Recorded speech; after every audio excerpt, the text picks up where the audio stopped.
Alrighty. We did not.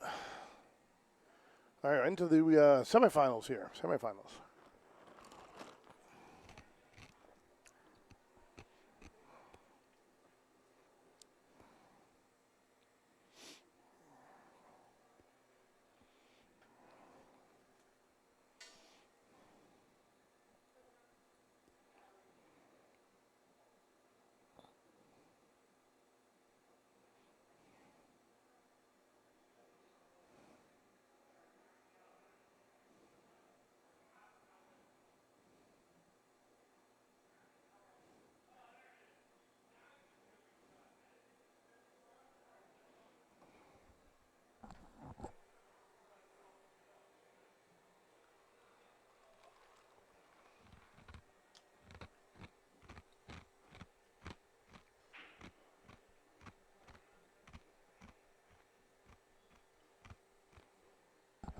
All right, Becca takes the first one.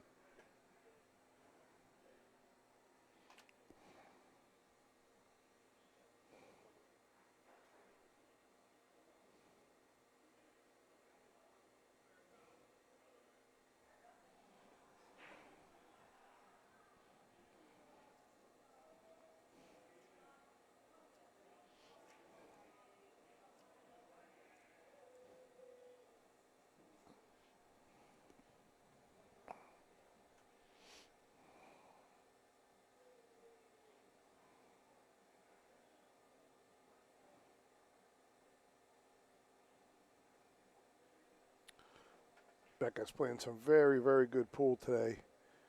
Dawn seems to, even she said when she was playing Amanda, she's getting a little tired. So Becca got a chance to relax for a couple hours and think about her match with Brianna. So I think Becca's ready to go. I'm going to pick Becca in this match, which I normally don't do, pick matches, but I'm going to pick Becca. I have nothing on the rest of the players. Let's put it that way. My any auctions I was in are over. That ended with Amanda. So, wow, nice break. I'm only going to pick Becca because I think that she's been resting, you know. But, excuse me. I did reset. Oh, thank you, David. I'm going to do that right now before it gets too late. We're 7 hours and 37 minutes into this stream. Come back to the next stream. Give me like 5 minutes, guys. I'm going to reset the stream so we can start this one. All right. I'll be right back. Look on the stream for the Facebook stream. And thank you, Dave. I appreciate that because, yeah, this would have shut down in about 20 minutes. I'm going to reset the stream. We're going to go day 2, part 2 is going to be what it's called. All right. Give me 5 minutes, guys. Bye.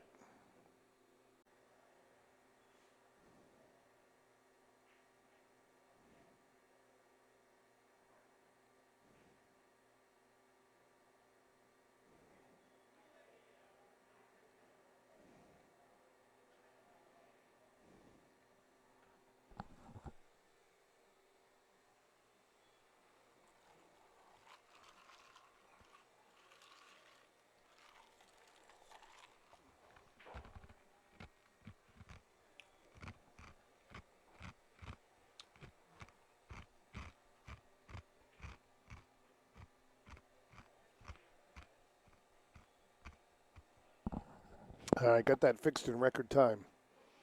Thank you, David Brasher, for letting me know, reminding me.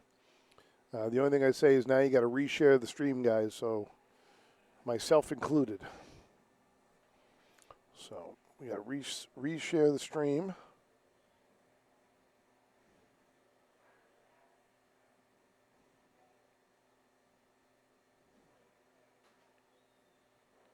Whoops.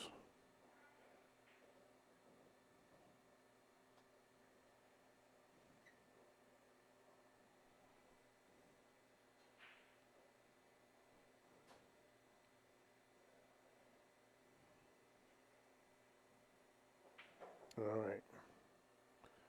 I think we're good now.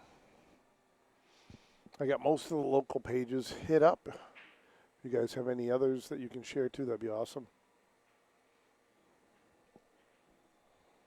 I think she's going to get it. Wow. That's crazy. That locked right in there.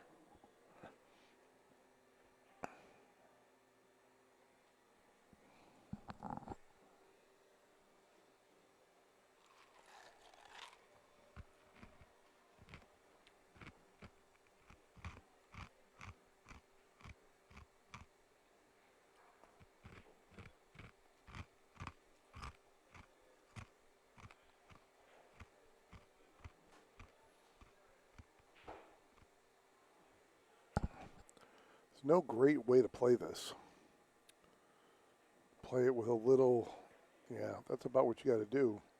And hope you don't get trapped behind the 8. Try and hit it with some inside English maybe.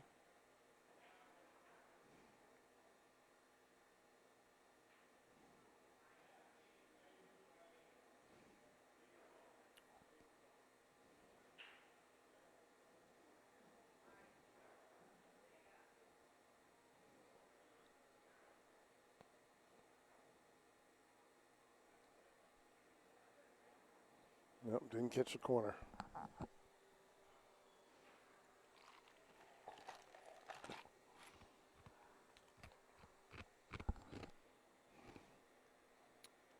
Semifinals, Ron.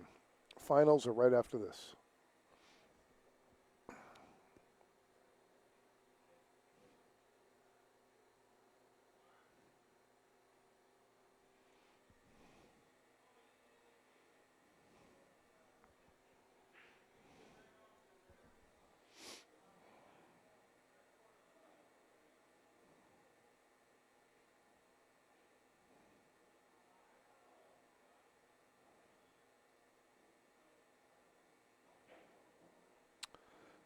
It is a 9-footer, Tom. Diamond, blue label, 9-foot table, which are it's the Pro-Am style, so it's the one-piece slate. We have 7 of these in-house. But this is the only one. The stream table has a ring light over it. It's not a Predator. It's a knockoff. Same damn thing, trust me. At almost 1/3 the price. The ring lights make a huge difference. It's like looking at the game in high def. Oh, Becca got a little off on that one.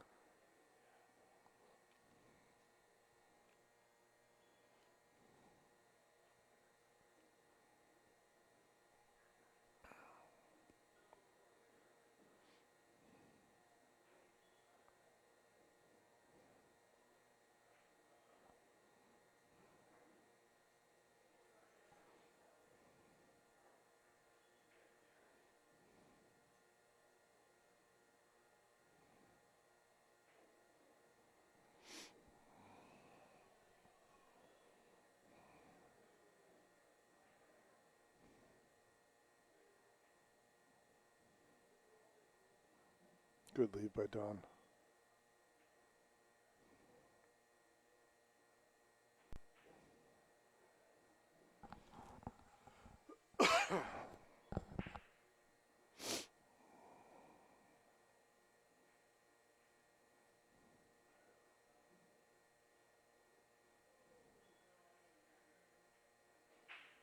Good out. Oh, 1-1.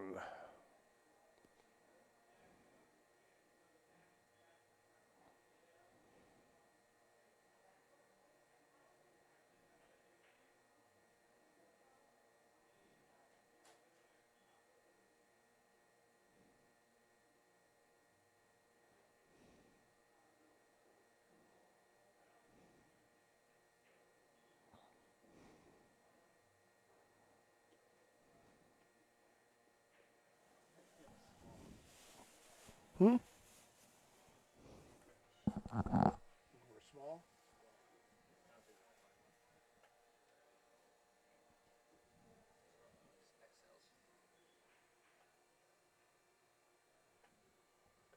Large.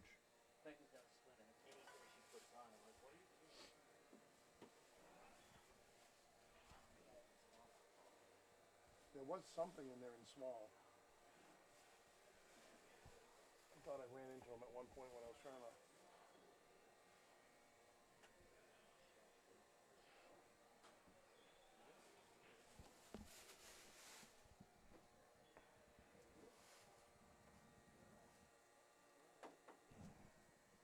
Hey, Dan. Hey, you want your glove? Yeah. No. Wait, thank you. Is it Venmo? Yeah, Venmo at NH Pool Player. Actually, I think I got it. Yeah, All right. 25. Thank you. Not a problem, man. Anytime. Find any? Yeah, I thought you had at least one or two of them. small. Nobody ever wants the small.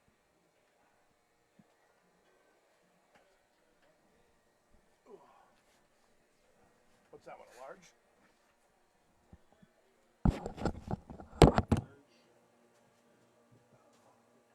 These are all XLs.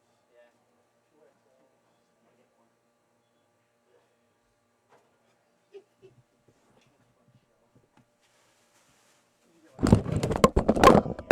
know what? I gotta get.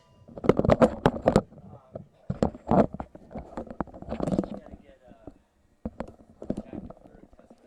Oh, really? Done with the logo. Yeah, I'll ask her if she wants to have something, on each. Oh, that's cool.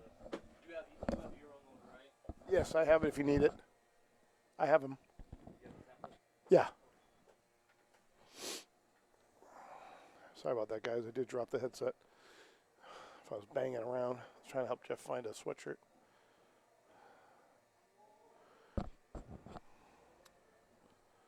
Amanda, let's see. 5th and 6th place were both. Hold on, I'll tell you. 5th and 6th place were Erica Testa and Katie Fiorilla. Dawn Luz and Amanda Laveria just played. Dawn Luz won 7-3. Becca Ellis went through the A side all the way to the semifinals until she met Brianna. So now her and Becca are Dawn and Becca are playing for spot in the finals. That's basically been our day.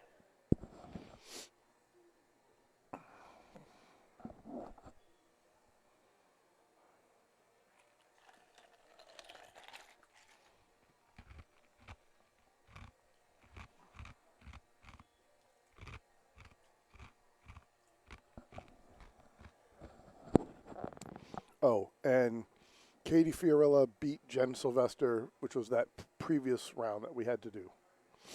And there was another one there for 7-8.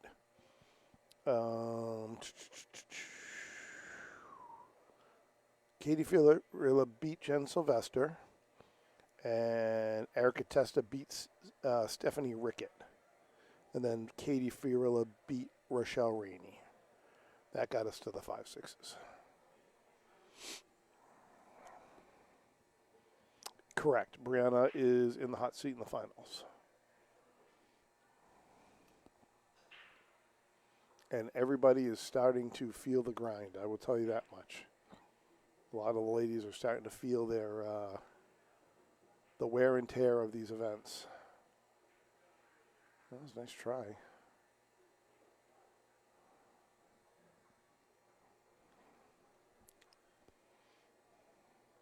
I think the one that has the biggest advantage right now is Becca because she gets to sit for a little bit and chill.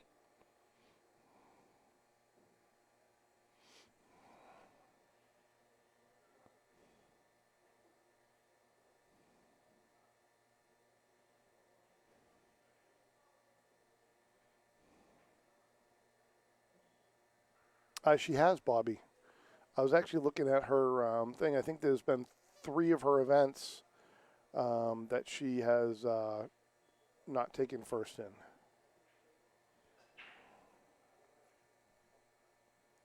And I know there was 2 of the events. I think it was 2 because I was following them earlier in the season. 2 or 3 of the events where she didn't win through the A side. She had to come back around. Like somebody took her out early, knocked her to the B side or mid-event or something like that, and she had to come back around. So, she doesn't always win. She wins a lot. I mean, she's the second highest ranked female in the U.S. Only person ranked higher than her in Fargo is Jennifer Beretta. So, she's no joke. There's no doubt about that. This is tour stop number 10.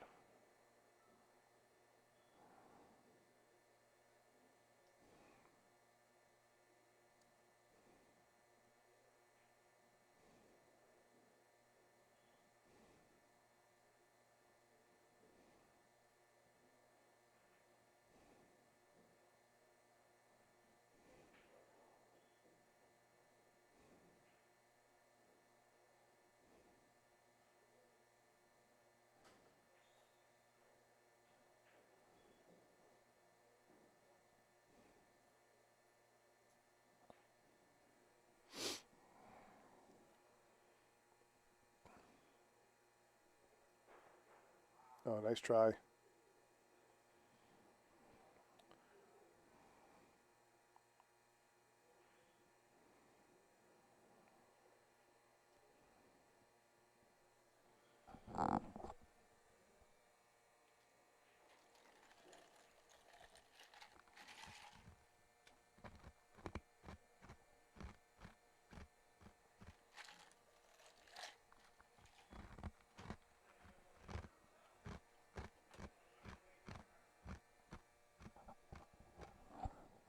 Share that stream up, guys. Let's get it. We haven't cracked 50 yet today. So let's crack 50 before this event's done. These are the top two ladies outside of Brianna. So let's get that done. I can't believe she just missed that with ball in hand. Kind of goes to show how I think the fatigue is starting to set in.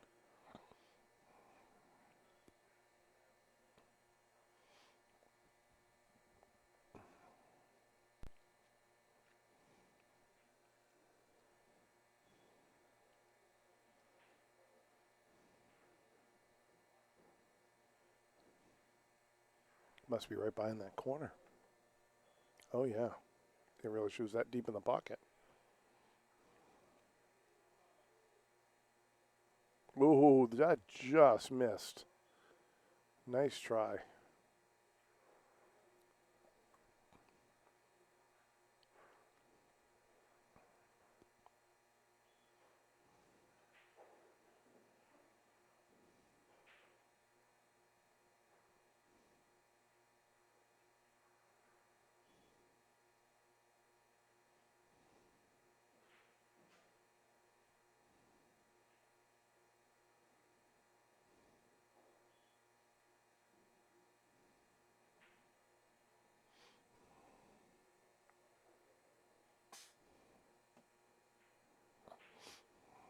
Wrong way on that one. Not what she wanted. Oops, sorry about that, guys. Forgot the mic was in my face.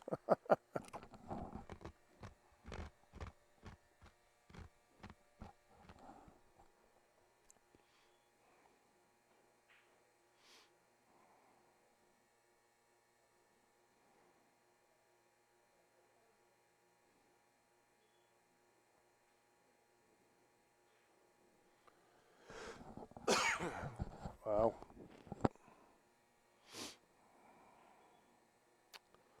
Ball in hand going to Becca. This should be a 2-1 right here. Oh, I'm sorry. Ball in hand going to Dawn. I thought that was Becca that shot that. I thought it was Dawn that shot that last one. That was Becca. My bad. That's right. She played the 6 and went the wrong way. That's right.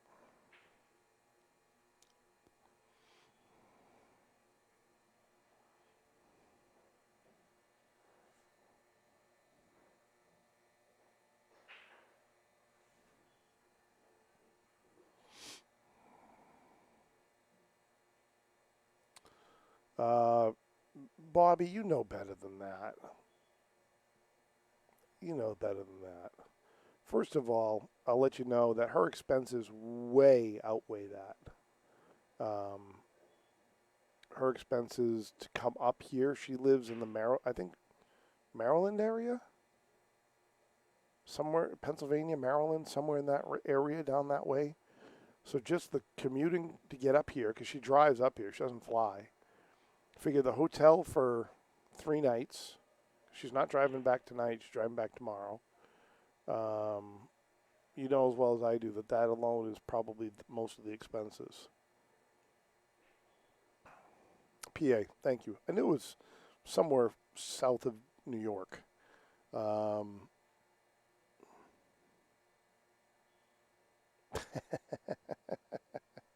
she's in Allenstown. I didn't know she was in Allenstown. Okay. Thank you, Frank. Appreciate that. Sharon, not all of us have guest rooms in their house. You know, we don't all have these massive houses. But that's funny. And probably true at some places. The expenses, everything else. She does this because she wants to grow the sport. And the other thing is she does this because she's starting to play again. She's actually going to be going to Wisconsin for a pro event. So she is going to start playing some more pool in order and part of that is in the WPA, you actually have to be invited. So you have to play amateur events as part of that. And that's all there is to it. For the amount of work she puts in, I have no problems if she wins. And I'm sure, like I said, in this area, maybe we don't have the competition that can beat her. But in other areas, they do. There's a lot, when she goes to Philly and New York and, some of these other places, there are pros that play this event. Karen Core has played this event.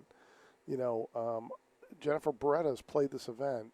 Emily Duddy has played this event, this tour. So there are pros that play this tour. Carolyn Powell has played it. Carolyn?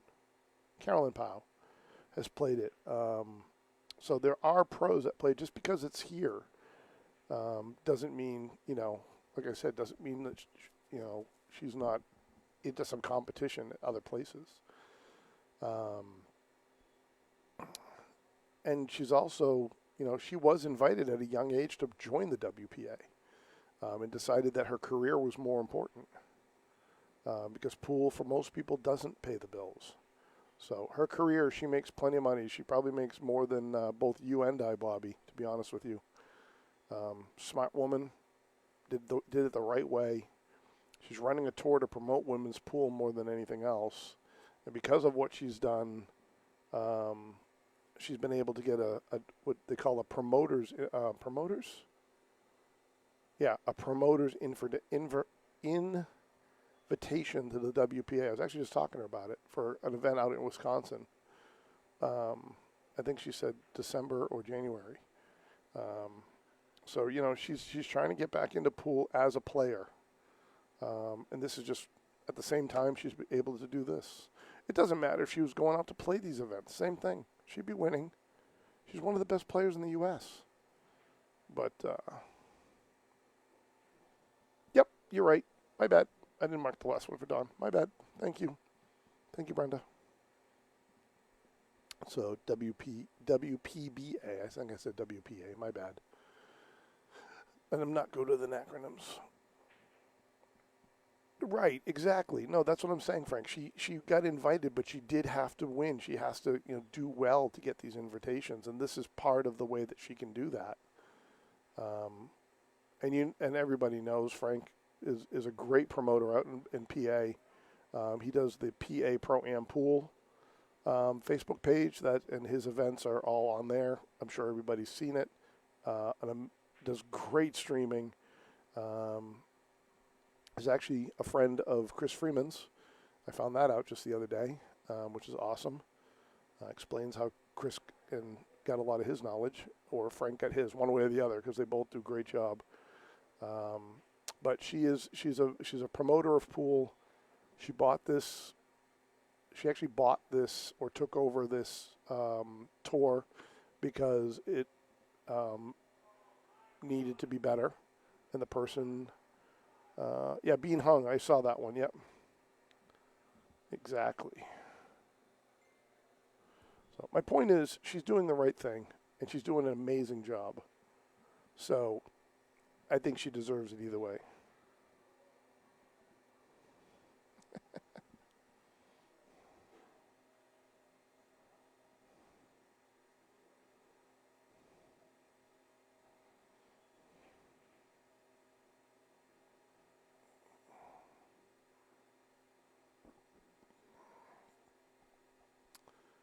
Between the hotels and the travel, and never mind. I mean, I've spent 20 hours on the stream this weekend, and I wasn't paid for it, basically. So this is mostly volunteer. So, this is all about promoting Pool Buddy.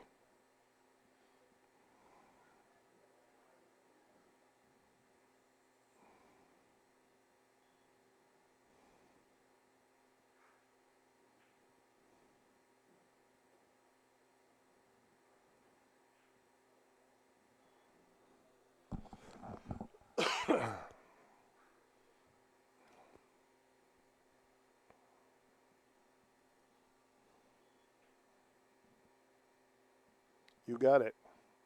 You got it, Frank. Thank you, Brenda. Appreciate it. I myself have actually started to want playing. I haven't played much in the last couple of years other than League. I don't think I've played a tournament in forever, other than the little ones that I used to promote here. I mean, I played the tournaments here too. When I was running the weekly tournaments here at Strokers, I mean, I was playing in them and I was cashing out sometimes. So I don't think it's harder to cash out when you're running the tournament than it is playing, just because of all the other stuff you got to do. Exactly what Frank says. We do it because we love it, not to get rich. Not going to get rich doing queue repair and selling that stuff either, but I enjoy doing it, and I do make a few bucks. You know, it pays for things. I don't think, Bobby, you do your work in construction and building the stuff to do it for free either. So, you know, look at it that way. It's her way of actually getting paid at some points to do some of the work that she does. And maybe she makes a couple of bucks. But I think winning allows her to travel more to do this and to spread this tour up and down the East Coast more than anything else.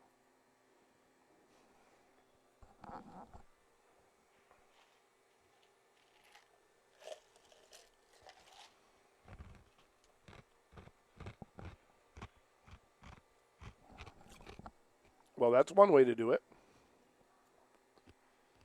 I didn't see that shot, but obviously she did. That was a great mistake.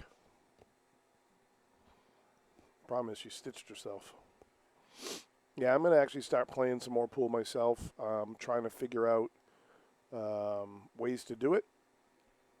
It's not easy. It's a battle to try and juggle my schedule as a truck driver, queue repair, streaming, and also wanting to play.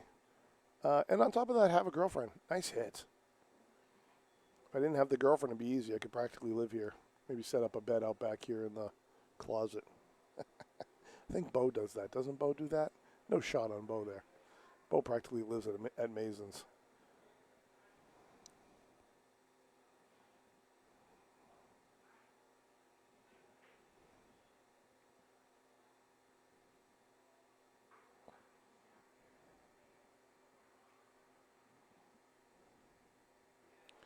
But I will be playing more. I just got to find the times and the places to do so. I like to get back into the tournament field a little bit more. That's tough because most of those are weekends. And I have less weekends than I would do weekdays.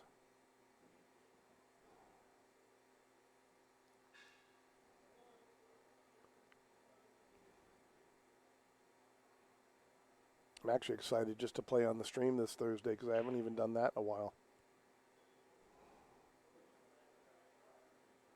Did one against Justin Grant. I think that was either very early this year or last year.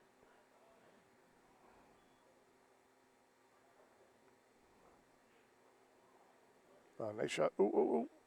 Oh, I thought she needed 2 out of that.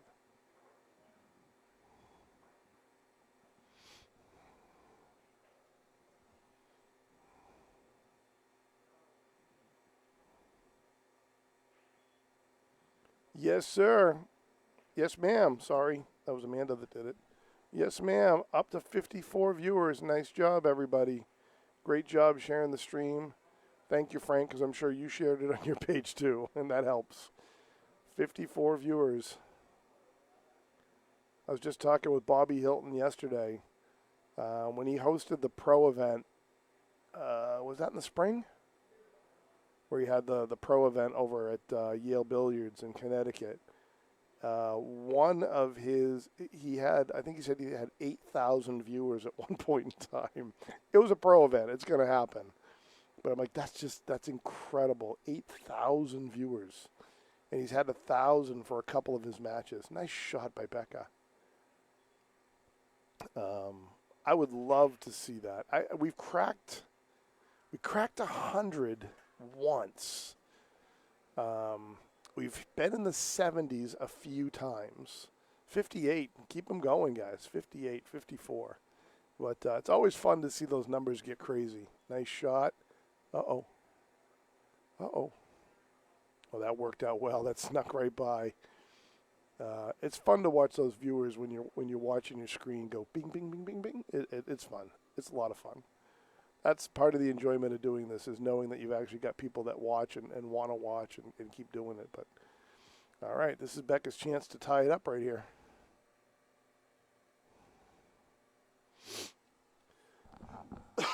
Amanda, what time did you get home last night? 5, 6? Nice shot. Nice shot. 2-2.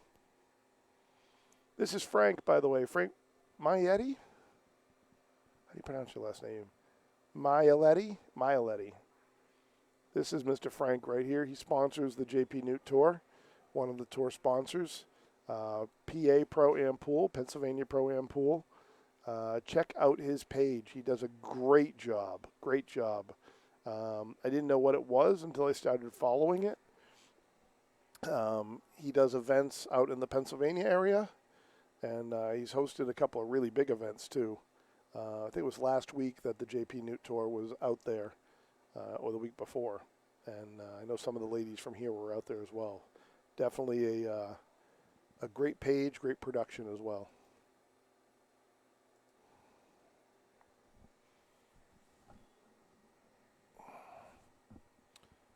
$4.15, yes. So you actually were there at 5:15. Let's be honest. Yeah, that was a hell of a drive. Amanda decided once she got knocked out, she was having such a good time streaming that her and Steve Sutton crashed my stream, which I have, well, crashed, I mean took it over, which I have no problems doing because for the last 2 hours, 2.5 hours here, they took over the stream last night. Did a great job, and I couldn't see straight, so for me it was all good. I was so tired. I got home around 2 a.m. last night, back here at like 10. I was going to get here at 9, then I said, screw it. I really don't need to do anything till 10, so I waited till 10 to get here.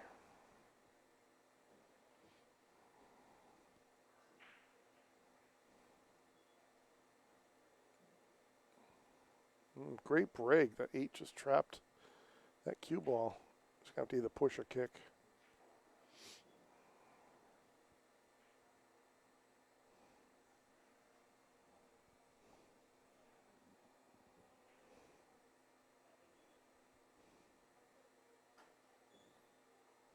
Back down to 40.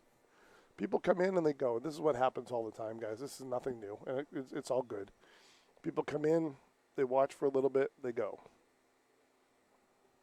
That's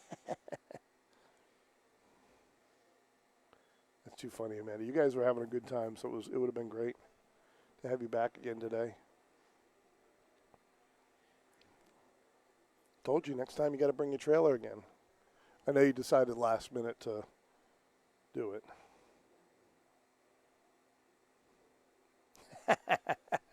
Thank you, Eddie.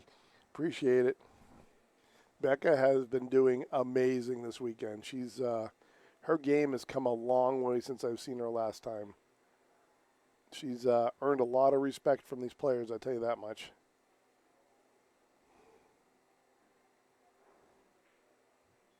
Maine has some top-notch players, that's for sure. And the ladies are no exception.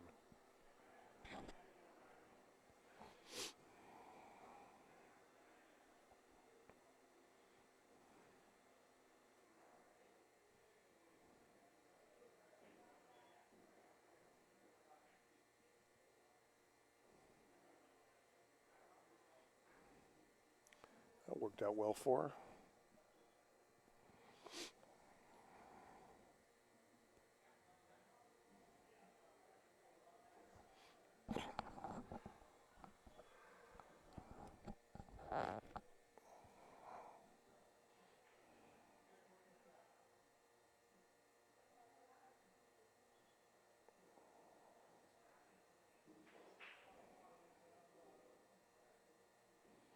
It's going to be a tough one to get down there for. She's going to have to play a little bit of power, a little bit of spin, come off that one ball, come all the way down to get to that 2.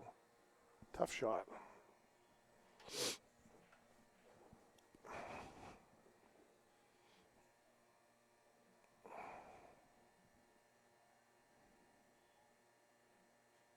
I agree, Amanda. She's just such a sweetheart.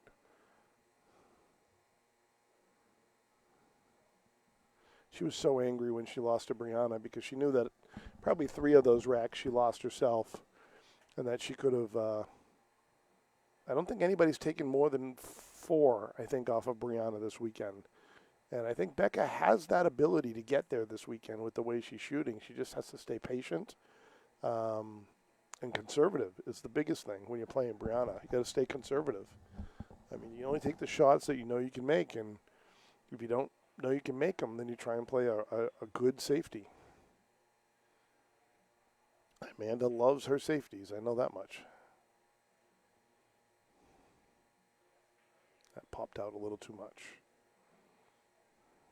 A lot too much.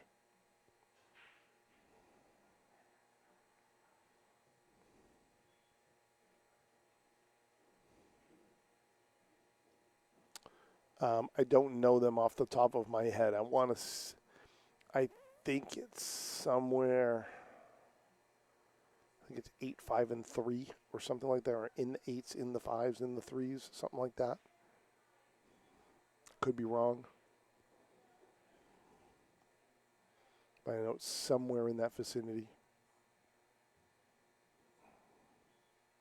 One of the auctions, actually, the live auction we did yesterday morning, actually has a higher number than the tournament, but that's typical. That's not unusual. That worked out well. I think it's almost 11 for the live auction yesterday morning. Yeah, no, it is. For a 32-person tournament, that's pretty respectable. I used to run 48s when House of Billiards was open. And you got to remember that it's a sliding scale of payment for the ranks. It's a straight race to 7, but based on your rank is how much you pay.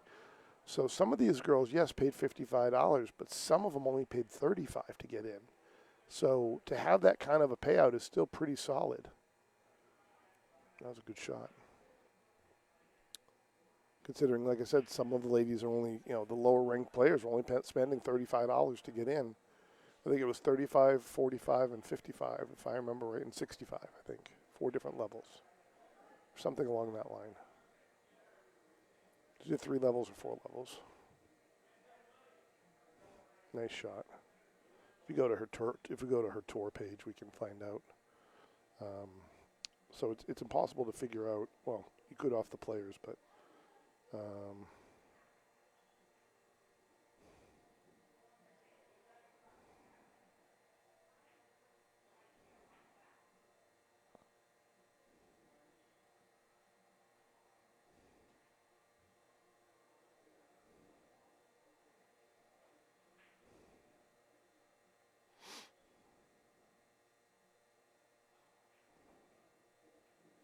4 levels: 35, 45, 55, and 75 are the buy-ins. So, like I said, there was probably, I bet you there's at least 6 out of the field that were $35. So there's very respectable payouts for those levels of buy-ins. That's about what I was paying out for 48 players, and I think I was charging $50 or $60 to get in. $10 was going to the house, the rest was going to the pot. All right. That's another one for Becca. So on average, this is totally different because the rank, it's not a handicap race. When you run handicapped, and if you run, say, an R5, R3 schedule, which I think is probably the most popular around here for handicap schedules through Fargo, you can usually in one day do 4 times the amount of tables. That's a realistic number. So if you have, we have 7 tables here. That times 4 is 28 players. So you can really squeeze 32, which is a perfect bracket. We're going to have 14 tables up in Concord when that opens up. So 14 times 4. 14 times 4 is 56. So we could do 56 players, up to 56. So 48 shouldn't even be a problem in one day. Or you can really do it nicely and do a 64-person tournament and do it over 2 days, which is, I don't know what, I think 48 was where I'll start. If I notice that eventually if I run one, if I notice that I'm running short, like a lot more people want to get in, maybe I'll try doing a 64 over 2. But I'll be honest with you, at least in my life, it's nice to have Sunday to recoup because this weekend I don't have it. And it would be nice to sit down and just have watched football all day long. Getting older.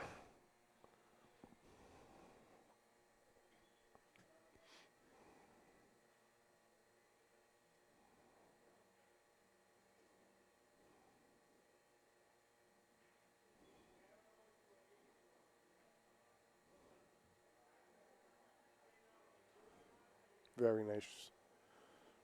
Worked out pretty good, I think. I think she could make this. I think she has opportunity to make 3 thereafter.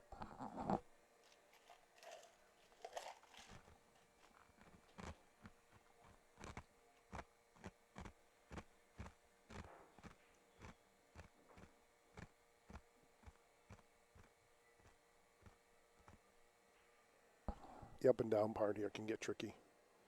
Don't want to hit them too hard.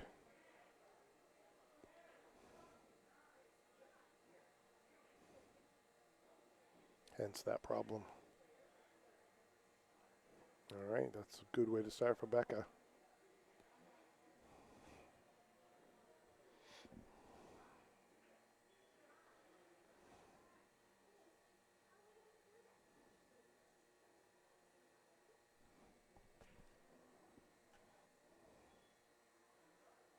It's not where she wanted to end up. Not at all.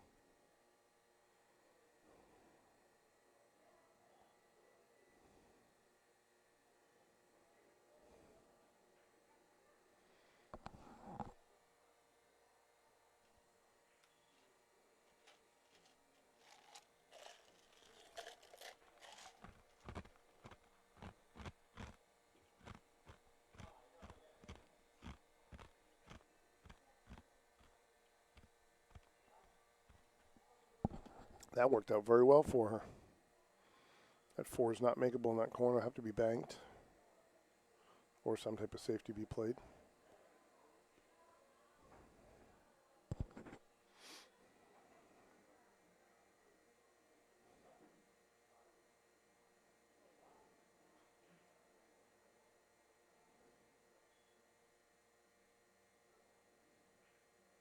Just a hair too hard. Just a hair too hard. I think she got good visibility. Oh, full ball. Full ball visibility on that one.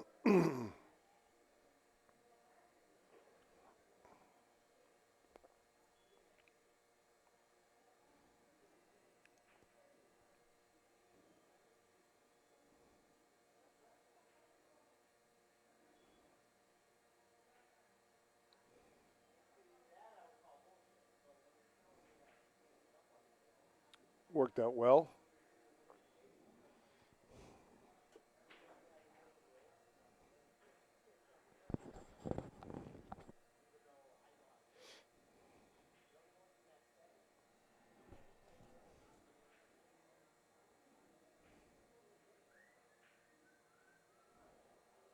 Once again, she has the opportunity. She has full ball visibility here. Just push it up, make it.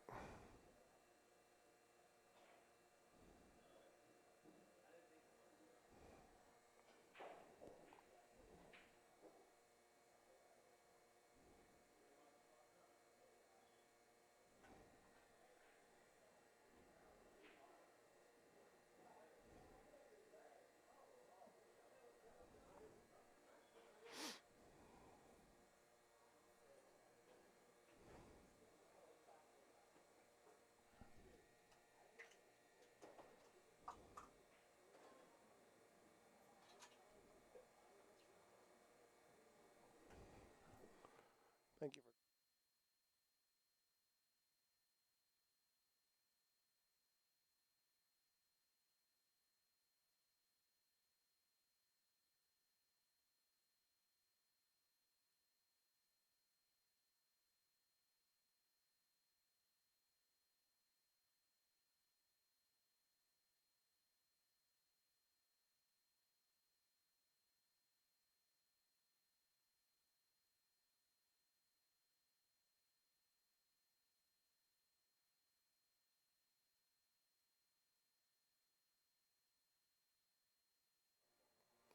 we're back. See if we can get this 5-ball in. Nice shot, nice shot. All right, she has the opportunity here if she, well, I don't know. I don't think that 9's going to go. Nah, 9's not going to go by the 8, I don't think. So she has a respectable option to try, shoot the 6, but call the 9 as well.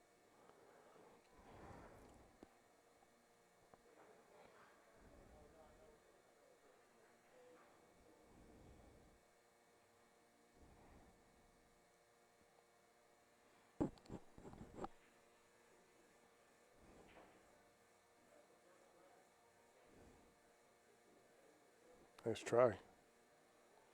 Oh, that's not good. That's not good. Uh-oh. Might be an early 9 here for Don. That 6 lined up quite nicely for it.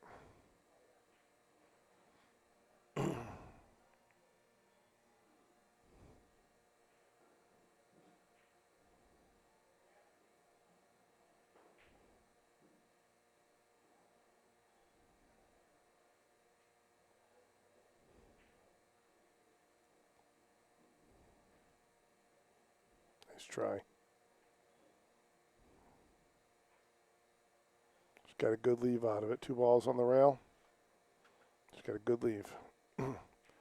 I might try this cross corner. Try it to the 9. Might be able to get a good leave out of it. Cutting that all the way down the rail is a very, very difficult shot from that angle.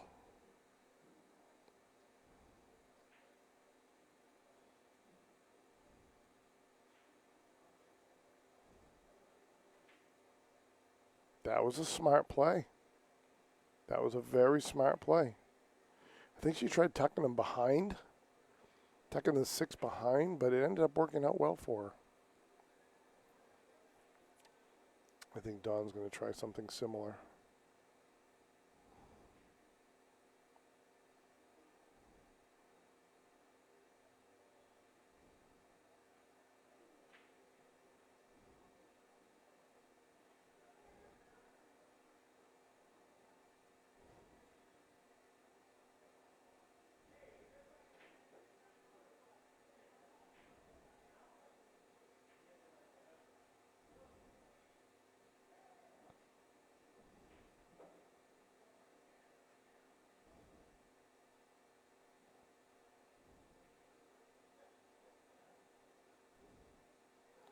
Wow, these girls are tired. Tired. I think the eyes are starting to go because that's something last match Becca would have made all day long. Kind of surprised she didn't put a little bottom on that and try and draw it out, but maybe she was worried about buckling the ball or something along that line.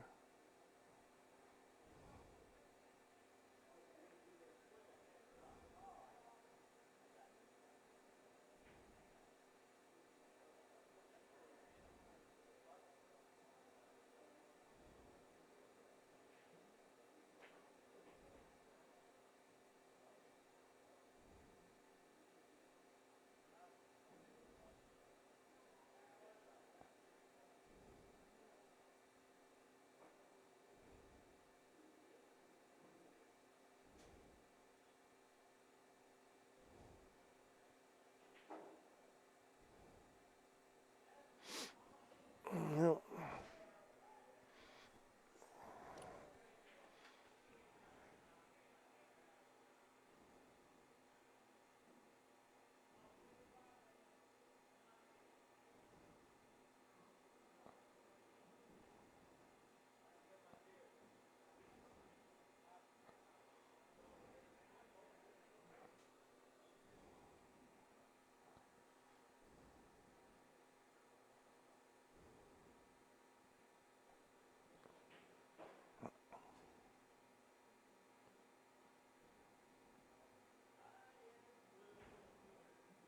Wow, that point actually helped her out a lot.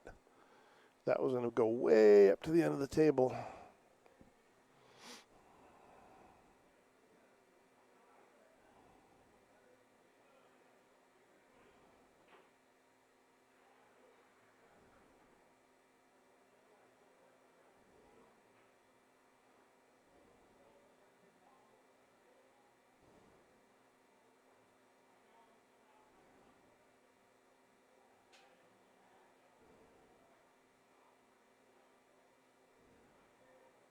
There it is. There's 4-2. All right, Becca, I think, is getting in something. She seemed to have a little motivation those last 3 balls. A little pep in her step. All right, guys, next week we got a very important tournament here, and I didn't bring it up. I don't know why. Hold on. It's been one of those days, man. I'm in the same rut the girls are in, almost. Where the hell is it? Right here. All right, this is what you guys want right here. The Bencom Memorial Tournament is next weekend. There we go. Benefiting the Headstrong Memorial Project. Very important organization. Doors at 9, Calcutta at 10. $60 entry. $40 to the pot, $20 donated to the Headstrong Project. They offer free, barrier-free, stigma-free mental health treatment for military veterans and family members. R5 9-ball on the winner's side, R3 3 medium 8-ball, no slop on the B side. The list for what Erica has gotten for raffles it grows every day. She's got some amazing raffles. So if you can't play, which is understandable, I might not be able to play. I can't play myself. I just realized that earlier today. Coming down and at least get some raffle tickets. Support a good organization. And help, remember Ben Cum. He's a very avid pool player in this area. When I say this area, I mean basically the Northeast. He traveled all around, and a veteran. So good chance to come on down. Like I've got, I'm donating something. I know Steve Tarian had a donation. Patrick Furland of Furland Hughes had us a great donation. There's a golfing. 18 rounds of golf, that was a donation. All kinds of cool. The list just goes on and on and on. I mean, she must have 10, 12 things so far, and they're all good prizes. So, like I said, it's definitely worth coming down, at least buying some raffle tickets for this event. I'm going to try and get down here to stream, but I'll be honest with you, I'm not 100% sure I'm going to be able to. I'm so tired. And I got a lot of stuff to do next weekend, going on vacation in a couple of weeks. Right after the holiday. Going on vacation 7 days in some warm weather with some very blue water and a lot of good drinks. One of the few times in my life where I don't worry about drinking is when I'm on vacation in a resort.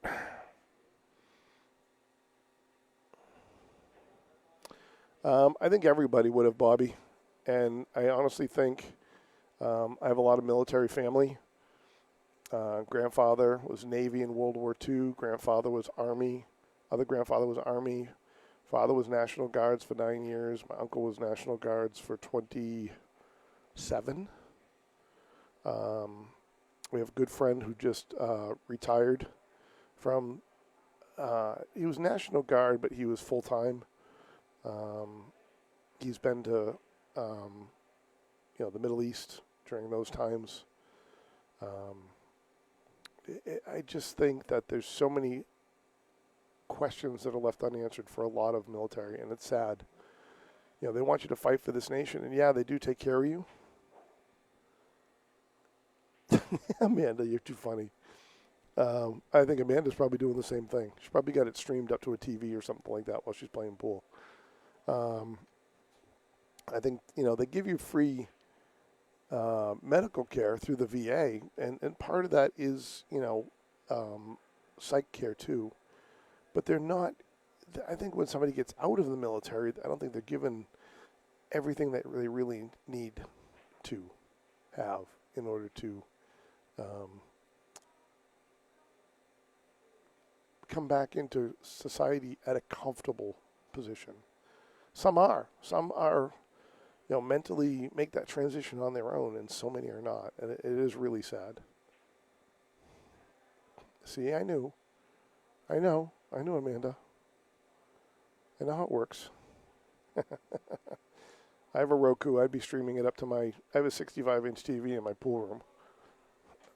I wouldn't be able to watch it in my living room because I wouldn't be allowed. I'd be told to go to the game room. But that's okay because the TV in the living room is a shared TV. But, yeah, I think military, we do better, but we're still not there yet. We need to support the military a lot better than we do. We've definitely gotten better as a nation, but I think we got a little bit further to go. We'll get there. Hopefully we'll get there at some point.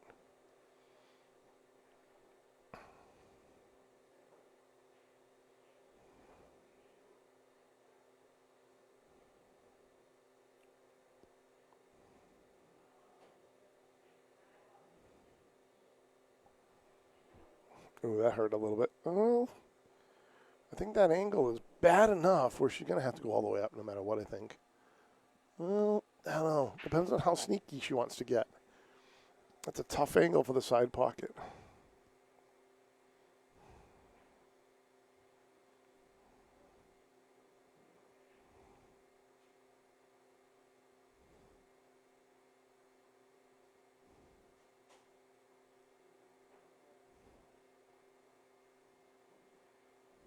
Nice shot. Very nice shot by Dawn.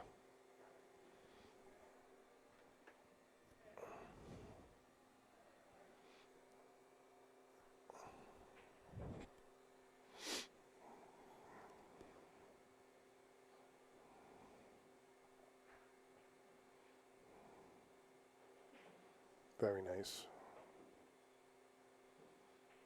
Dawn is far from out of this, I can guarantee you that.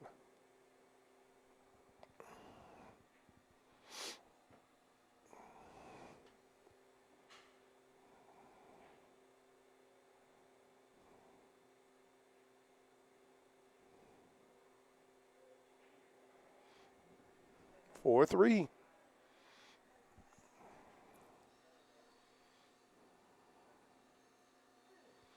All right, guys, this is this week's matchup.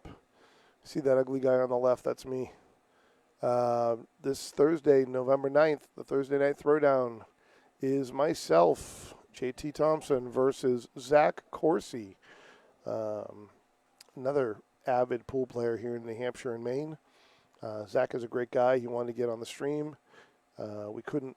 So many people were already booked that he was having a hard time finding somebody, and he actually came to me and said, how about you and I play? And I respect Zach. Zach is a great player. He's definitely better than his Fargo. Not that 492 is bad. It is not. But he is improved. I know he's a better player than that, and I have to respect him for that. So it'll be a battle. I think it'll be a battle on November 9th, this Thursday. We will be playing 9-ball. Call 9. It's got to be the last. It's got to be the last ball. If you hit it in early, you just keep shooting. Spot, keep shooting. But 9 has to go in last to win the rack.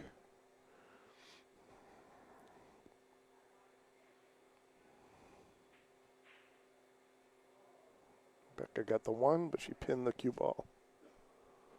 So I see a push here. No, Chris, this is semifinals. Brianna is sitting in the final seat right now.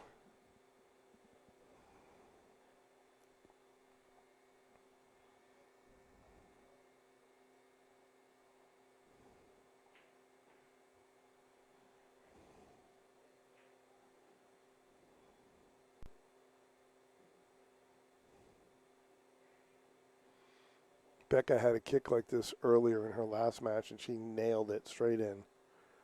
So I'm hoping for the same.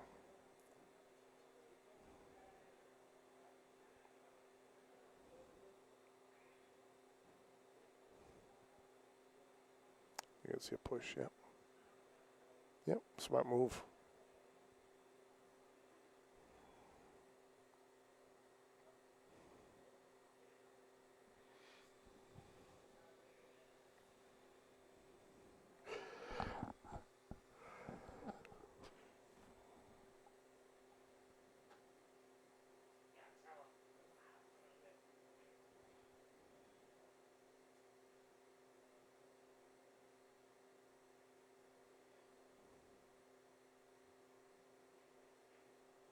Ooh.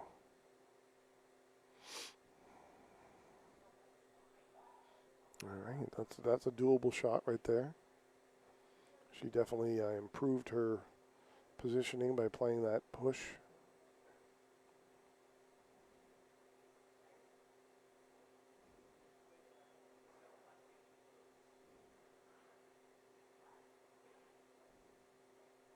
Yep, hit that a little bit too much of that rail.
That three just doesn't want to go in.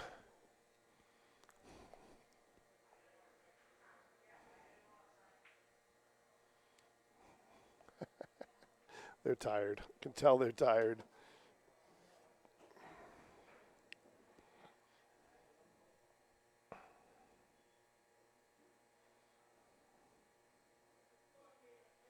We had this conversation before, Devin. She doesn't win them all. She didn't win the one in Pennsylvania.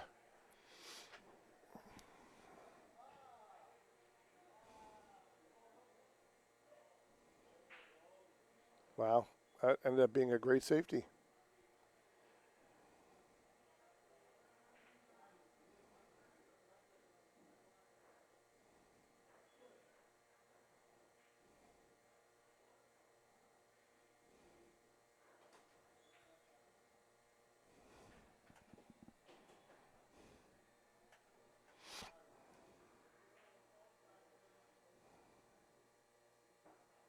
Nice hit.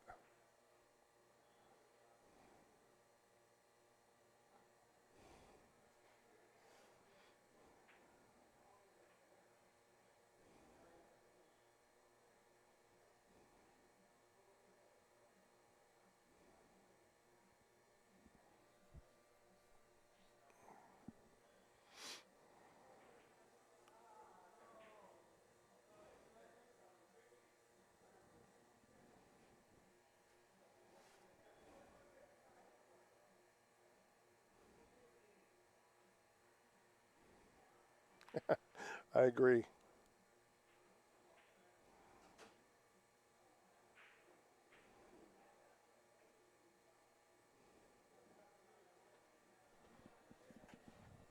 Hey, what's up, Miss Cabral? Nothing. Just dropped the kids off, came to practice a little. Cool. We might get a table. Huh? We might get a table to practice on. Oh, good.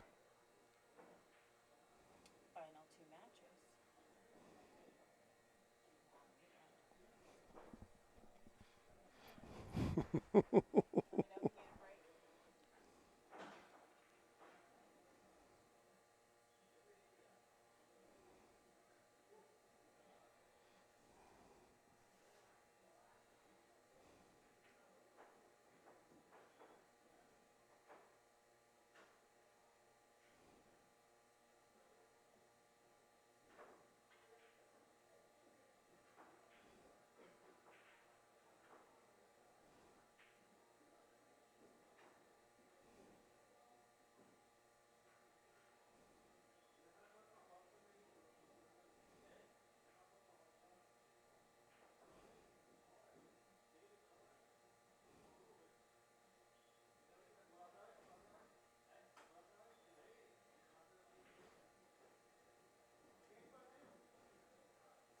All right, this is the tough one right here, the 7 to the 8. It's tough.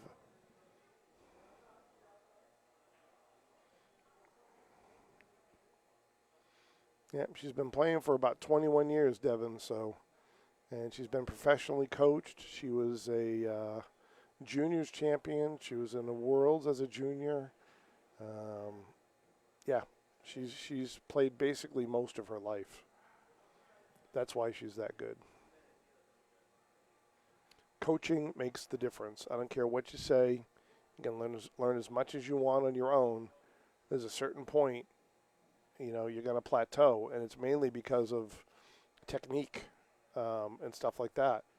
A coach can notice all the little subtleties of the things that you're doing wrong and correct them before they become a bigger problem. And also, not every coach is a great player.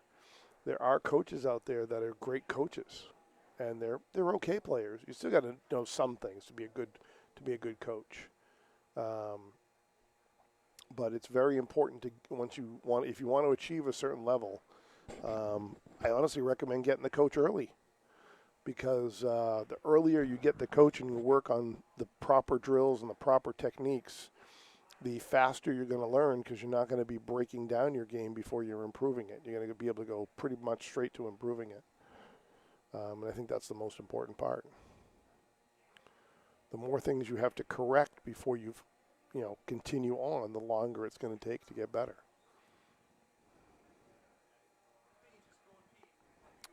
There are plenty around. I agree, Jeff. There are those that can do. There's those that can teach, and there's some that can do both. There really are, but there's not a lot that can do both. Most are one way or the other. Most can either coach or can do or teach. Not everybody can do both. I really haven't seen or heard of many people that can do both at a professional level, is what I mean. There are some coaches out there that are phenomenal shooters, but they're not pros. That's what I mean by that.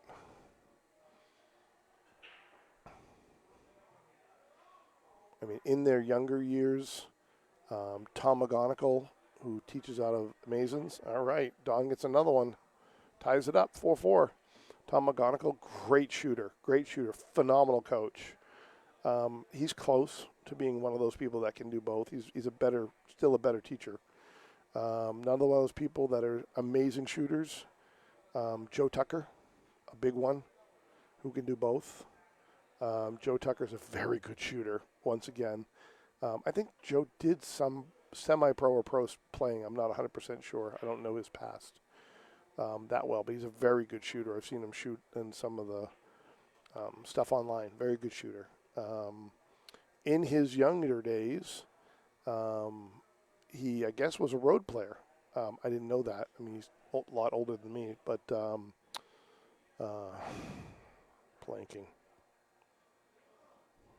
I've taken lessons from him, too.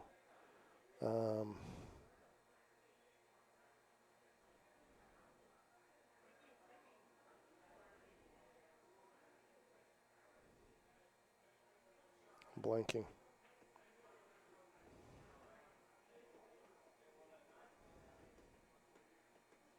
Hate it when that happens. Guy had the crow's nest. Everybody knows who he is.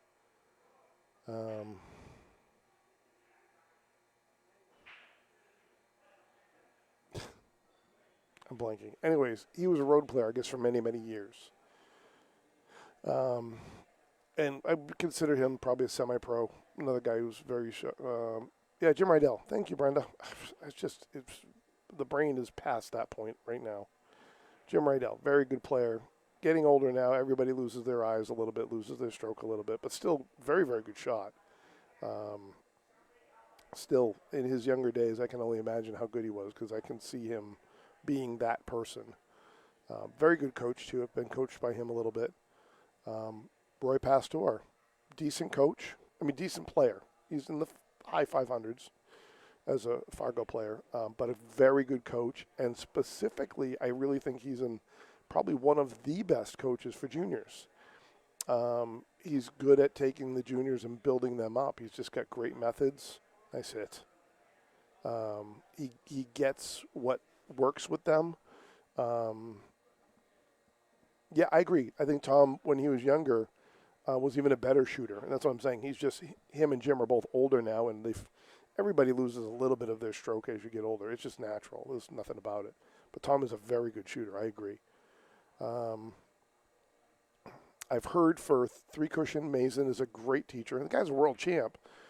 So he's I don't know him as a teacher. I just know him as a player. But I've heard he's a very good teacher for three cushion. Guy's a world champ. So there's no doubt about his shooting ability.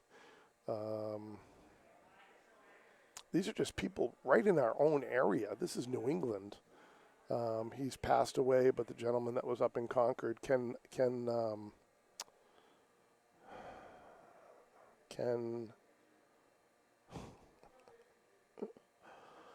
I am doing so bad today. Ken.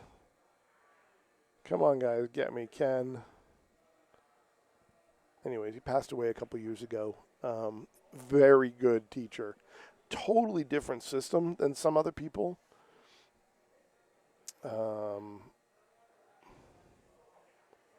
Military background, so very, very, very structured. He was a Marine. Had a different system for teaching. Ken Tewksbury, thank you. Knew it was a town. I appreciate everybody's help trying to spit out names. I'm past the point of my brain thinking, and I'm trying to do something that involves thinking right now, which is not good. I took a few lessons from Ken. Very, very interesting teacher. Wasn't quite my style, but I know people that have done very well with him.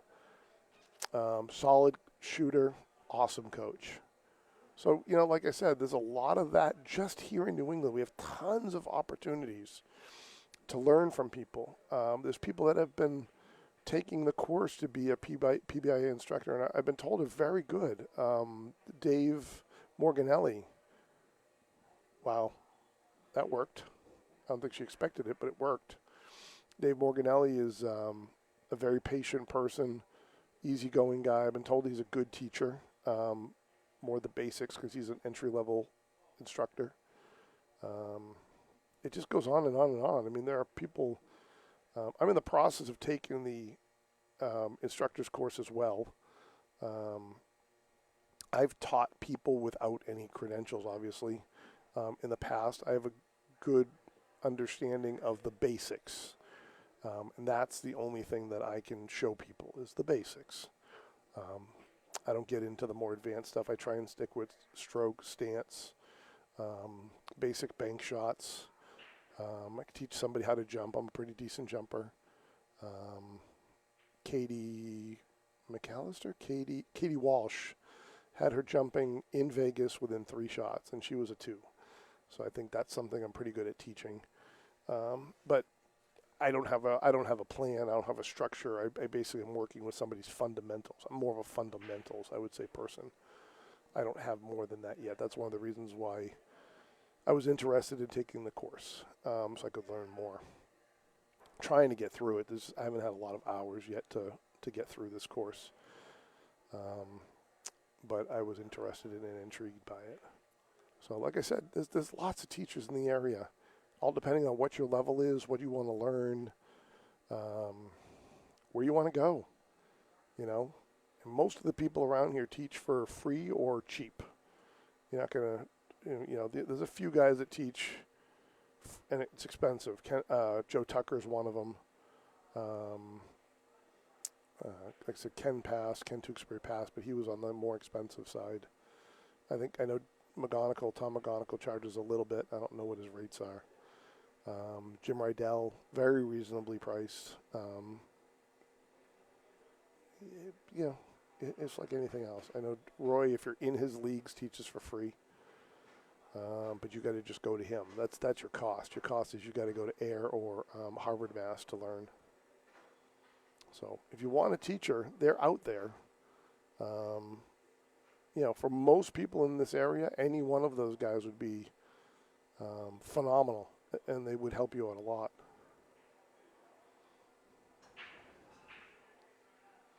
I don't know any guys up north, further up north, like the northern New Hampshire, Vermont, northern Maine people.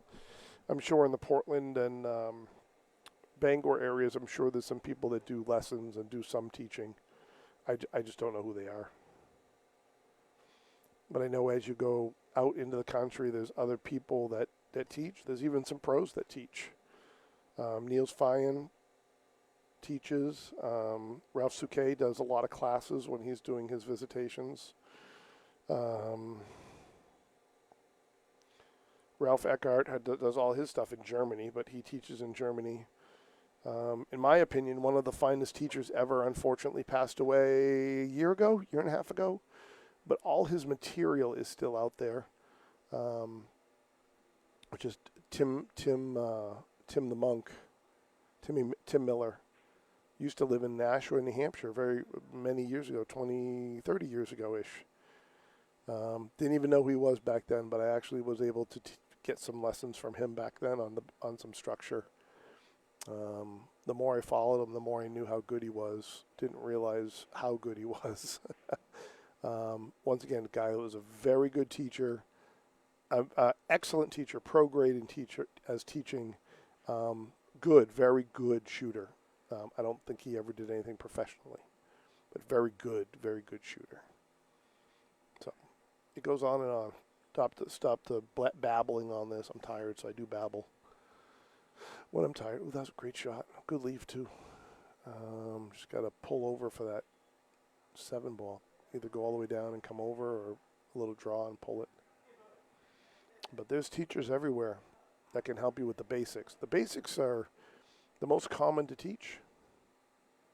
You know, you look at anybody out. She was just here a couple seconds ago in the room. She's practicing right now. But Jamie Cabral.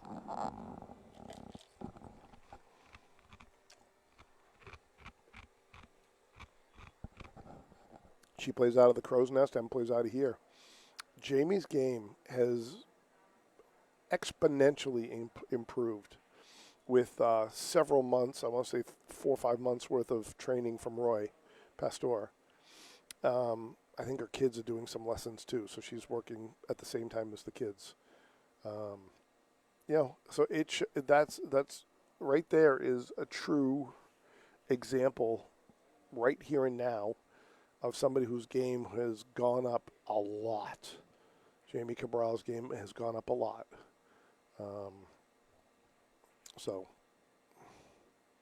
Ouch.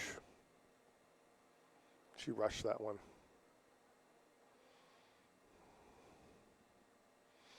Yeah, on a ball in hand, too. That hurts.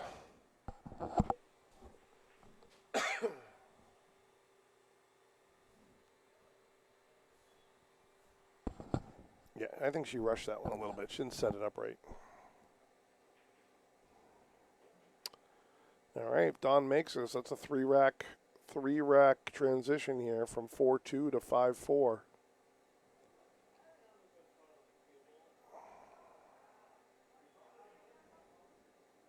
She did. 5-4. Dawn takes the lead. Overthought it or underthought it, one of the two. I think she underthought it, to be quite honest with you. But either way, she got to correct her mistake. They're about a little past their halfway point now.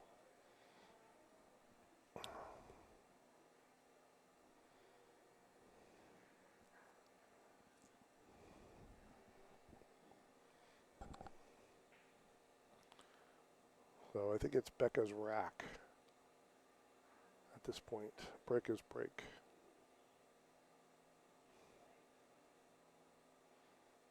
She still can't believe she missed that.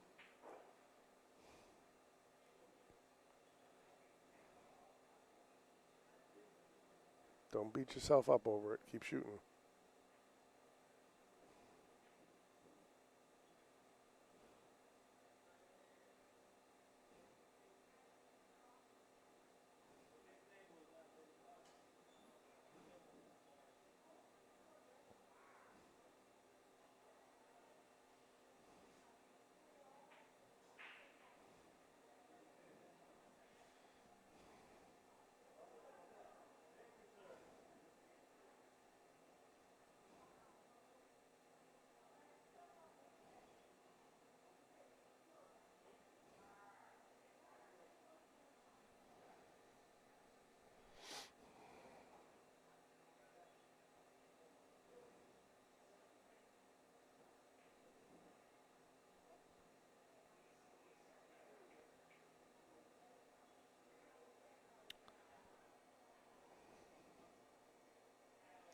We got two events coming back from the two events next year from the JPNEWT Northeast Women's Tour. It's obviously sponsored by JPNEWT Custom Cues. We got one event that is going to be a 9-ball event, just like we had these past 2 times. And she threw us a little curveball. She's going to run an 8-ball event at, I think when she comes up to Concord at the Capitol Billiards, she's going to run an 8-ball event. So that's a nice little twist on everything. So all you 8-ball players will get a nice opportunity to have a big tournament as well.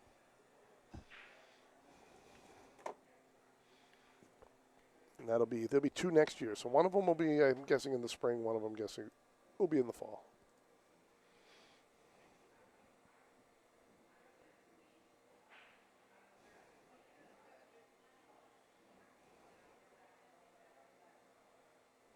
Good break, nothing dropped.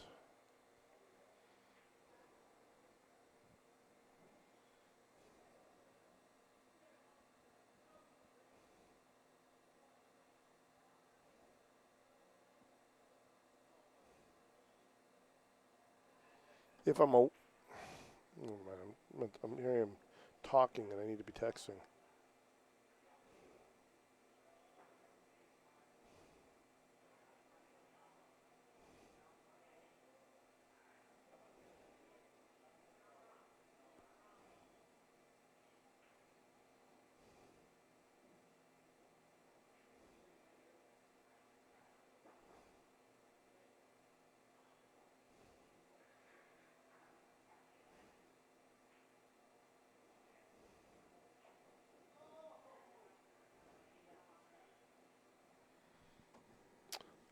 It's funny. They must have, Devin, I haven't tried their glove, but I heard at the beginning when they first came out of glove, I don't know if they've made some changes to it. It wasn't well constructed. I know there's a newer generation of the glove. I haven't tried it. I do have a JPNEWT. In fact, I got to swap it out in my case. I do have a JPNEWT lightweight brake cue that I just bought back from a guy I sold it to because I kind of missed it. I like my carbon fiber, but I do miss my PNEWT brake as well. So, okay, so they did I know they had a lot of complaints about the first gen, so they must have just reconstructed it, which is good. That's what you should do when there's a problem with something.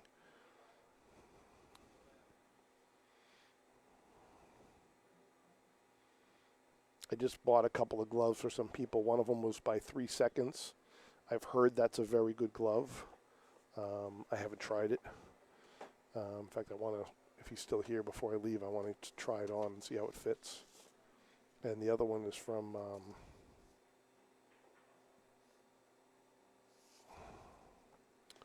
and the other one was, I order a lot of Q-Tex, so I'm guessing that those are pretty good. I'm currently shooting with a Teom glove, and I sell the Teom ones too, but I got to order them. And I currently, I sell the Barracuda gloves. Barracuda gloves, I'm not going to lie, incredibly durable. Very, very, very good glove. That's the main reason why I carry them, is because they're very well made.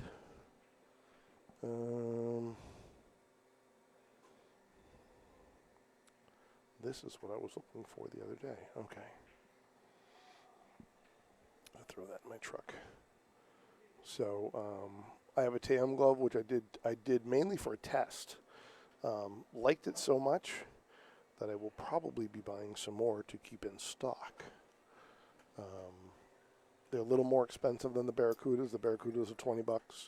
The Teoms are, I think they're like 25 or 30, which seems to be the price that most of these gloves are going at. I try and keep the stuff at like 25. That doesn't always work, depending on shipping costs and all that other kind of stuff. So, but I know the Q-Tex I've been keeping at 25, which I'm going to try and keep that way.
In order to throw that 9, you got to put that thing over, hit that on the left side. So if you're shooting at it, it would be the left side or the top side, because I think those are frozen. They're not frozen, it's a different story. But they look like they're frozen. They might be a hair apart.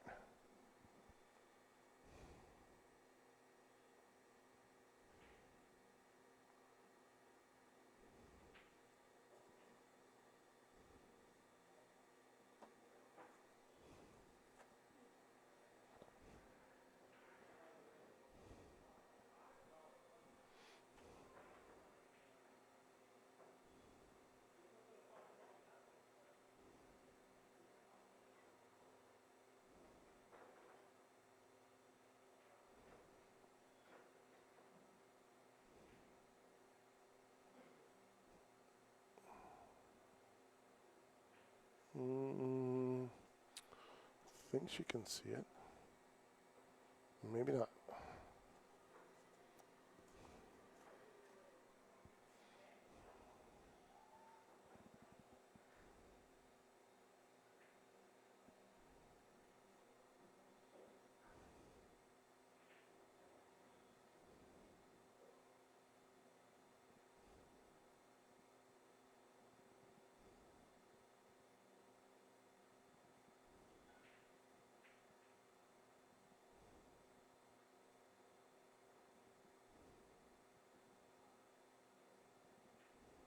Nice try.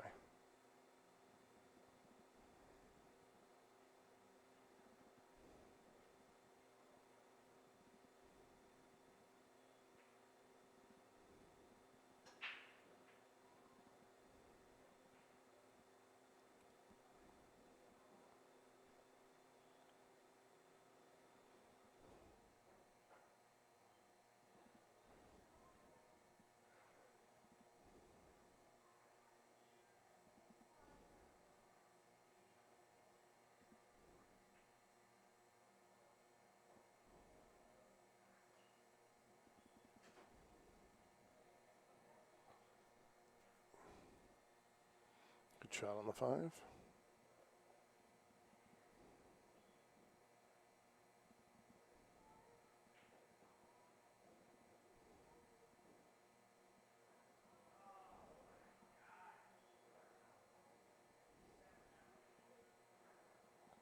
Nice follow-up. That goes by the 8. That's great. I don't know if that goes by. It looks pretty tight. Yeah, that's tight.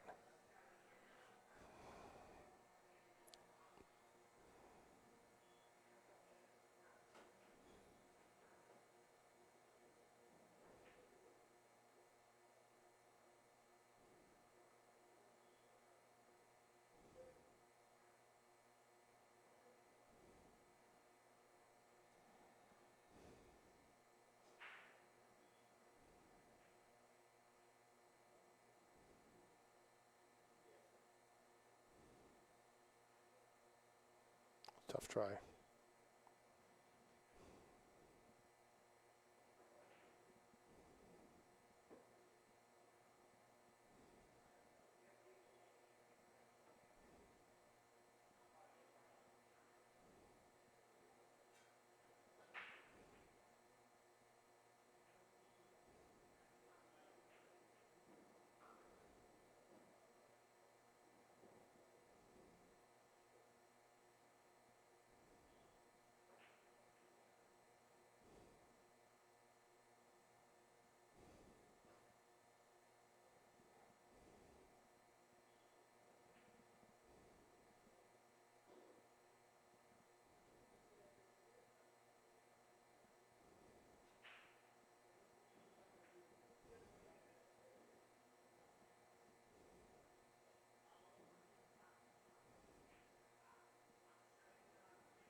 Wow, very nice shot by Dawn. That deserves a repeat right there. That was a beautiful shot.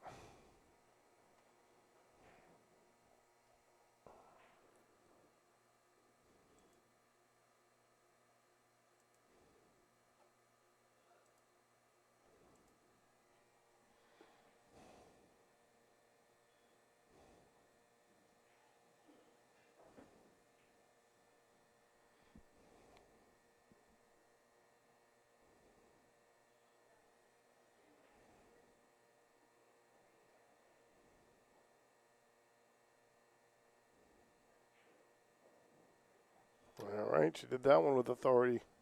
Puts her on the hill. Becca Ellis is 4. Got a little bit of ground to make up here.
It's a great break.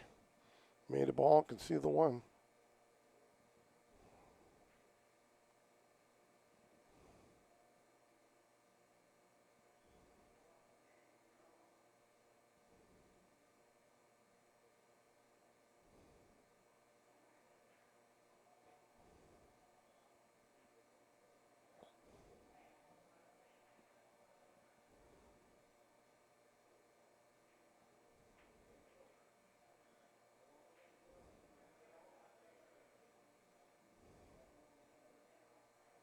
Ooh, a little bit too much travel, but it was a good effort.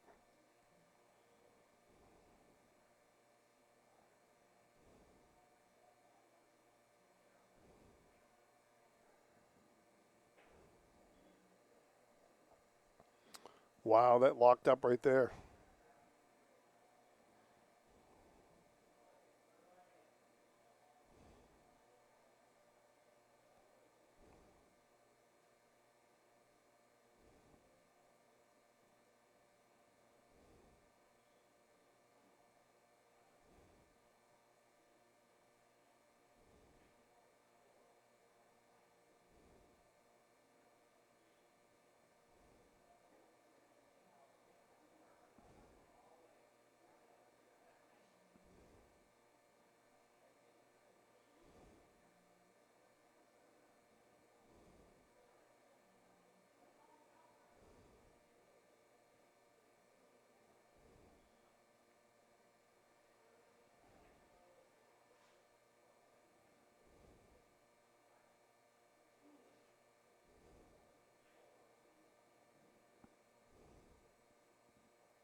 Yeah, undercut it just a smidge.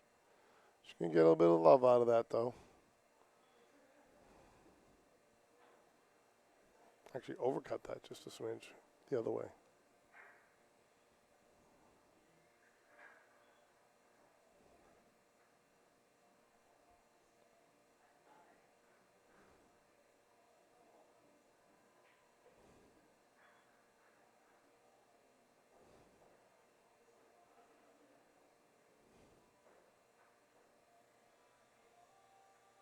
Ooh, that was close.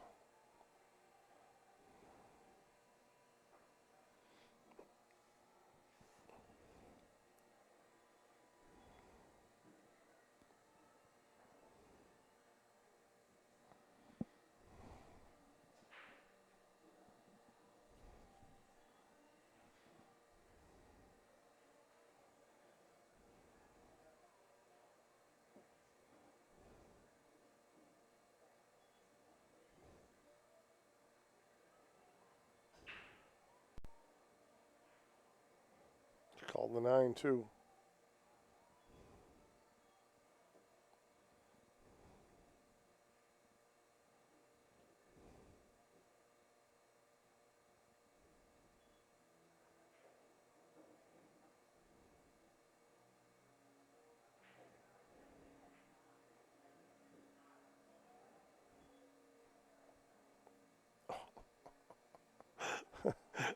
She can't believe she did that. Quick little hesitation, a little bit of embarrassment, ball at hand. Whoops. Another one of those little whoops moments. It's all right. It happens.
That'll work.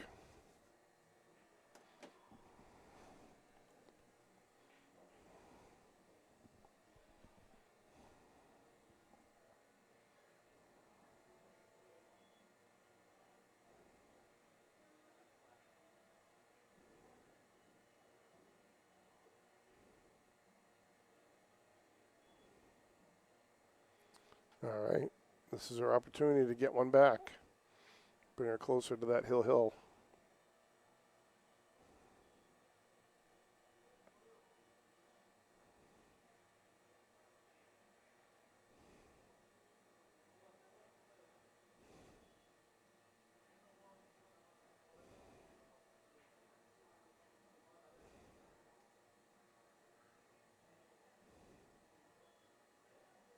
Perfect. Great out. Great out by Becca.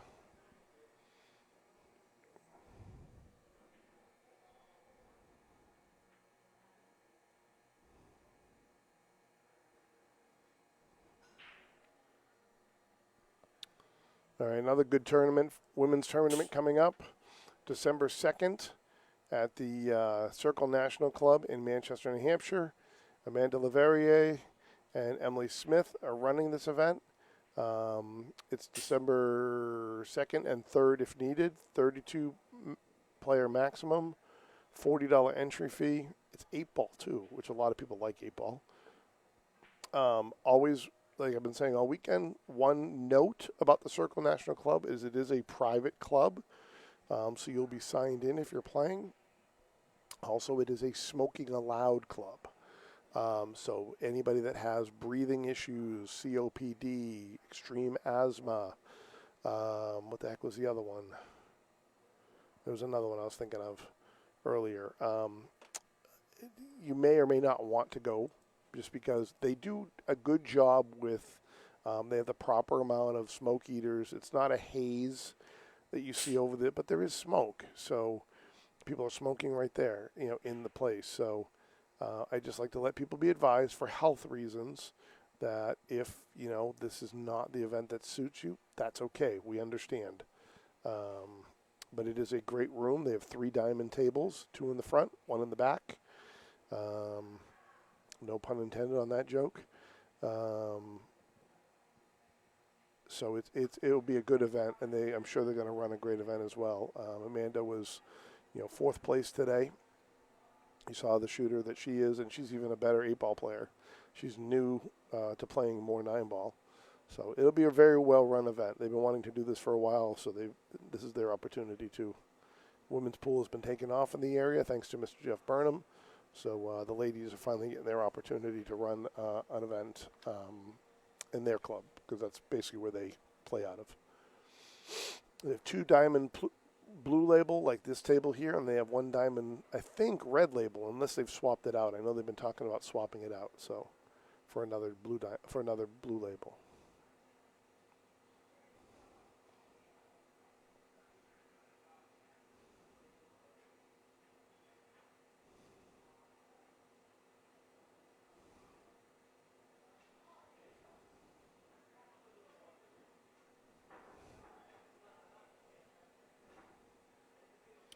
To 42 players, guys, 42 viewers.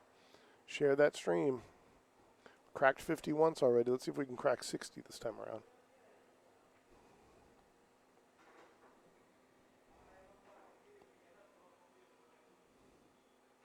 Smart play.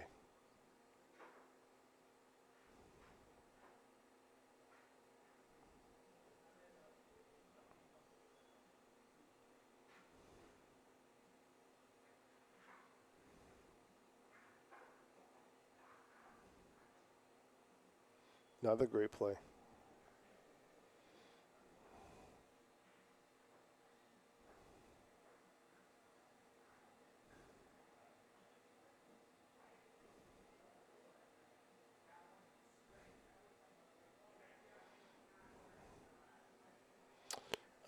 The blue, which is what you see here, is the higher quality table. Basically, the rails are a little bit more active, higher end rails, and they come standard as the 4.5-inch pockets. I'm not sure that the red label comes standard as a 5. It's an older style. The red label, I don't think they still make the red. I could be wrong. But for a while they had 2 different levels, and the pockets, the rails on the red label are not quite as active. More of a standard style rail. Uh-oh. Uh-oh, SpaghettiOs. Didn't even see that. All right, that's it. Don Luz, 7-5 in a very good, I'm sure they're drained match.